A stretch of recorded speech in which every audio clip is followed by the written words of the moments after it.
ദൈവവചനം നമുക്ക് തരുന്ന ഏറ്റവും വലിയ സന്ദേശമാണ് ദൈവത്തിൽ വിശ്വാസം ഉള്ളവരായിരിക്കുക എന്നുള്ളത്. യോഹന്നാന്റെ സുവിശേഷം 14-ാം അധ്യായത്തിന്റെ 1-ാമത്തെ വാക്യമാണ് ഇന്ന് നിങ്ങളോട് പറയാൻ ദൈവം എന്നെ ഭരമേൽപ്പിച്ച ആത്മീക ദൂതൻ. നിങ്ങളുടെ ഹൃദയം കലങ്ങിപ്പോകരുത്, ദൈവത്തിൽ വിശ്വസിപ്പീൻ, എന്നിലും വിശ്വസിപ്പീൻ. നമ്മുടെ വാഴ്ത്തപ്പെട്ട കർത്താവ് ശിഷ്യന്മാരോട് പറയുന്നൊരു സന്ദേശമാണിത്. യേശുക്രിസ്തുവിനോട് കൂടെ ഉണ്ടായിരുന്ന ചില വർഷങ്ങൾ സന്തോഷത്തിൻ്റെയും സംതൃപ്തിയുടെയും സമാധാനത്തിൻ്റെയും നാളുകളായിരുന്നു. കർത്താവ് പറയുക, ഞാൻ ഈ ഭൂമിയിൽ വന്നത് അത്ഭുതങ്ങൾ കൊണ്ട് നിറയ്ക്കാൻ മാത്രമല്ല, എനിക്കൊരു കാൽവറി മരണമുണ്ട്. ഇനി നിങ്ങളിൽ നിന്ന് ഞാൻ അകലുകയാണ്. അപ്പോൾ നിങ്ങളുടെ ഹൃദയം കലങ്ങിപ്പോകരുത്. ഒരു ദൈവ പൈതൽ ഏറ്റവും കൂടുതൽ സൂക്ഷിക്കേണ്ട ഒരു കാര്യമുണ്ട്, അവരുടെ ഹൃദയം കലങ്ങാതെ സൂക്ഷിക്കുക.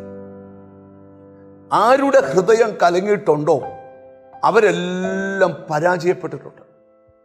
വേദപുസ്തകത്തിലെ 2 കഥാപാത്രങ്ങളാണ് മാർത്തയും മറിയയും. മറിയയുടെ വിശേഷത എന്താന്ന് ചോദിച്ചാൽ, കർത്താവിൻ്റെ പാദപീഠത്തിൽ ഇരുന്ന് നല്ല അംശം തിരഞ്ഞെടുത്തവളാണ്. മാർത്ത എന്ന് പറഞ്ഞാൽ പലതിനെ ചൊല്ലി വിചാരപ്പെട്ട് മനസ്സ് കലങ്ങുന്നവളാണ്. യേശു ചോദിച്ചു, മാർത്തയെ മാർത്തേ, നീ പലതിനെ ചൊല്ലി വിചാരപ്പെട്ട് മനം കലങ്ങുന്നത് എന്തിന്? ആ മാർത്തയുടെ രീതി പഠിച്ചാൽ മാർത്തയ്ക്ക് പാടാൻ അറിയാം, പ്രാർത്ഥിക്കാൻ അറിയാം, സ്തോത്രം, എല്ലാം മാർത്തയ്ക്ക് അറിയാം. മാർത്തയ്ക്ക് ഇഷ്ടം പോലെ വചനവും അറിയാം. എന്നാൽ സ്വന്തം സഹോദരിയുടെ കുറ്റം അതിഥിയായി വന്ന യേശുവിനോട് പറയുക. മനം കലങ്ങുന്നവരെല്ലാം ഒരു കുഴപ്പമാണ് മറ്റുള്ളവരുടെ കുറ്റം പറയുക. മറ്റുള്ളവരുടെ കുറ്റം പറഞ്ഞ് ആരെങ്കിലും നടക്കുന്ന ഓർത്തോളം അവരുടെ മനസ്സ് കലങ്ങിയിരിക്കുക.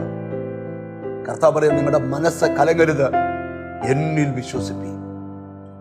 ഏത് പ്രതിസന്ധി വരുമ്പോഴും മനസ്സ് കലങ്ങാതെ ദൈവത്തിൽ വിശ്വസിച്ച് ദൈവത്തോട് ചേർന്ന് മുമ്പോട്ട് ജീവിക്കുക. നിങ്ങളുടെ ജീവിതം അനുഗ്രഹിക്കപ്പെട്ടിരിക്കും. നമുക്ക് മനസ്സ് കലങ്ങാതെ സൂക്ഷിക്കാം, ദൈവത്തിൽ വിശ്വസിച്ച് ജീവിക്കാം, കണ്ണുകളെ അടച്ച് പ്രാർത്ഥിക്കാം.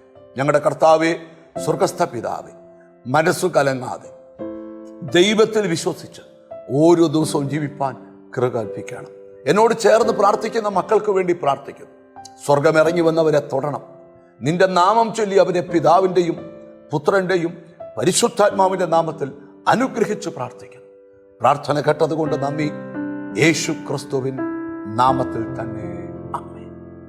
പലതിനെ ചൊല്ലി വിചാരപ്പെട്ട് മനസ്സു കലങ്ങാതെ ദൈവത്തിൽ വിശ്വാസമുള്ളവരായിരിക്കാം. God bless you.